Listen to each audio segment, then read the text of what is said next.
ក្មេងប្រុសតូចម្នាក់បានបង្ហាញពីទេពកោសល្យធ្វើម្ហូបដ៏អស្ចារ្យតាំងពីក្មេងមកម្លេះដោយគ្រាន់តែប្រើកាំបិតកាត់មួយកាំបិតត្រីទាំងមូលត្រូវបានគេកាត់ជាចំណែកយ៉ាងល្អឥតខ្ចោះក្នុងមួយប៉ព្រិចភ្នែកអ្វីដែលកាន់តែមិនគួរឲ្យជឿនោះគឺនៅពេលដែលឆ្អឹងត្រីត្រូវបានគេដាក់ចូលទៅក្នុងអាងទឹកវិញវានៅតែហែទៅមុខហាក់ដូចជាមិនដែលត្រូវបានគេកាត់សោះអ្នករាល់គ្នាគិតថាគាត់នឹងក្លាយជាមេចុងភៅដ៏អស្ចារ្យនៅពេលធំឡើងប៉ុន្តែផ្ទុយទៅវិញគាត់អាចធ្វើការបានត្រឹមតែក្នុងផ្ទះបាយខាងក្រោយដើម្បីធ្វើស៊ុបម្រេចហិរតែប៉ុណ្ណោះប៉ុន្តែដោយសារជំនាញធ្វើម្ហូបដ៏អស្ចារ្យរបស់គាត់បានប្រែក្លាយស៊ុបម្រេចហិរនោះឲ្យទៅជាម្ហូបពិសេសប្រចាំហាងបន្ទាប់មកនៅថ្ងៃបើកប្រាក់ខែគាត់ក៏សម្រេចចិត្តឈប់ពីការងារខ្ញុំជប់ធ្វើការនេះហើយសូមប្រកល់ប្រាក់កក់100យន្តដែលខ្ញុំបានបង់ពេលចាប់ផ្ដើមការងារមកខ្ញុំវិញចង់ឈប់មែនទេបានក្នុងពេលដែលឯងចង់ចេញដោយខ្លួនឯងយើងនឹងរឹបអូសប្រាក់កក់នោះទាំងអស់គឺហេតុអ្វីបានជាអ្នកគ្មានហេតុផលបែបនេះអ្នកថែមទាំងយកប្រាក់កក់របស់ខ្ញុំទៀតខ្ញុំនឹងយកវាប្រសិនបើខ្ញុំចង់បើឯងមានចិត្តក្លាហានមែនទៅប្តឹងខ្ញុំទៅអាជ្ញាធរគ្រប់គ្រងទីផ្សារទៅបានខ្ញុំនឹងចងចាំរឿងនេះយកប្រាក់កក់ទៅចុះប៉ុន្តែកុំមកស្ដាយក្រោយឲ្យសោះនៅតែចង់និយាយអួតអាងទៀតខ្ញុំចង់ឃើញណាស់ថាបុគ្គលម្នាក់ដែលចេះតែធ្វើស៊ុបម្រេចហិរអាចធ្វើអ្វីបានខ្លះ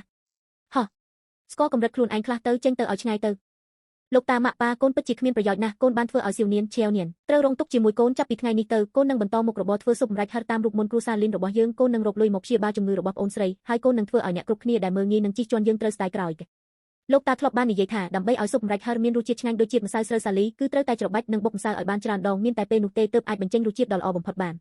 នបងប្រុសបងកំពុងធ្វើអ្វីក្លិនឈ្ងុយខ្លាំងណាស់សៀវនៀនសាក់លបងញ៉ាំស៊ុបម្រេចហិរដែលបងធ្វើទៅវាឆ្ងាញ់ណាស់ពិតជាឆ្ងាញ់មែនខ្ញុំមានអារម្មណ៍ថាជំងឺរបស់ខ្ញុំហាក់ដូចជាបាត់អស់ពាក់កណ្ដាលទៅហើយស៊ុបម្រេចហិរនេះគឺជារូបមន្តសម្ងាត់របស់គ្រួសារលីនយើងខ្ញុំមិនជឿថាខ្លួនឯងមិនអាចធ្វើឲ្យខ្លួនឯងមានមុខមាត់ឡើងបានទេអូព្រះអើយតើអ្នកណាជាអ្នកធ្វើម្ហូបហ្នឹងក្លិនឈ្ងុយខ្លាំងណាស់បាទវាមានក្លិនដូចទំពាំងសាច់អញ្ចឹងក្លិននោះហាក់ដូចជាចេញពីបន្ទប់ជួលរបស់បងប្អូនពីរនាក់នោះនៅខាងមុខនេះទេ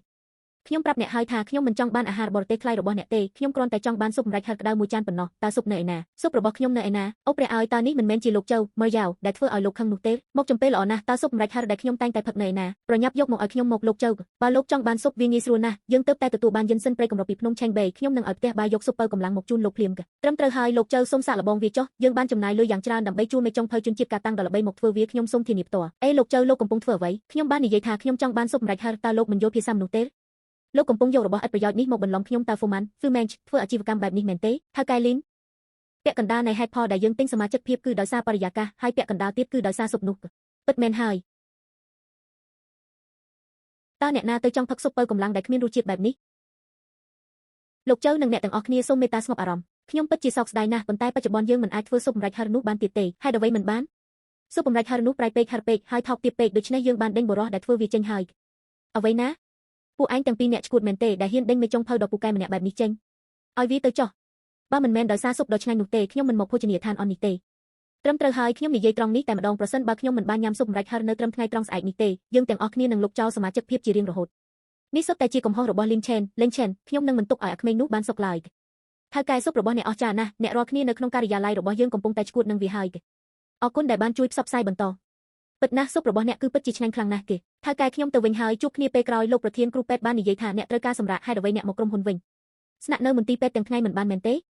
េបើខ្ញុំមិនធ្វើអ្វីសោះឆ្អឹងចាស់របស់ខ្ញុំនឹងរលាយអស់ហើ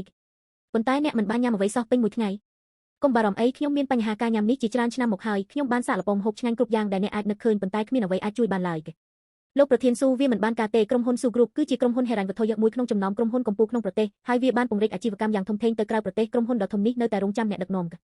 អ្នកមិនអាចឲ្យរឿងអាក្រក់ណាមួយកើតឡើងចំពោះអ្នកបានទេអ្នកណាដែលកំពុងញ៉ាំអាហារនៅតុរបស់ខ្លួនតើអ្នកមិនដឹងពីច្បាប់ក្រុមហ៊ុនទេគ្មានវិន័យសោះខ្ញុំសូមទោសលោកប្រធានខ្ញុំនឹងយកវាចេញភ្លាមចាំបន្តិចតើខ្ញុំអាចសាកល្បងញ៉ាំបន្តិចបានទេក្លិនវាឈ្ងុយខ្លាំងណាស់គេលោកប្រធានស៊ូអ្នកថាអ្វីណាប្រធាននោះគ្រាន់តែជាអាហារពីតូបលក់តាមផ្លូវប៉ុណ្ណោះវាគ្មានអនាម័យទេហើយវាក៏ប្រហែលជាមិនឆ្ងាញ់ផងដែរអ្នកនេះហើយគឺជារសជាតិដែលខ្ញុំចង់បានឆ្ងាញ់ណាស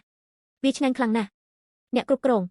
លោកប្រធានស៊ូបានរងទុក្ខពីជំងឺខ្វះចំណង់អាហារយ៉ាងធ្ងន់ធ្ងរអស់រយៈពេល2ឆ្នាំពេញលោកមិនអាចញ៉ាំអ្វីបានទេហើយបានត្រឹមតែចិញ្ចឹមជីវិតដោយការចាក់សេរ៉ូមប៉ុណ្ណោះយើងបានអញ្ជើញមេចុងភៅដែលពូកែបំផុតក្នុងប្រទេសនិងសាកល្បងគ្រប់មធ្យោបាយប៉ុន្តែលោកនៅតែគ្មានចំណង់អាហាររាងកាយរបស់លោកចិត្តដួលរំទៅហើយស៊ុបម្រេចហិរមួយចាននោះស្ទើរតែបានជួយសង្គ្រោះជីវិតរបស់លោកស៊ូទៅហើយតើនៅមានទៀតទេខ្ញុំចង់ញ៉ាំទៀតខ្ញុំទិញបានតែមួយចានប៉ុណ្ណោះប៉ុន្តែតូបនោះប្រហែលជានៅមានទៀតតើអ្នកនៅឈរធ្វើអ្វី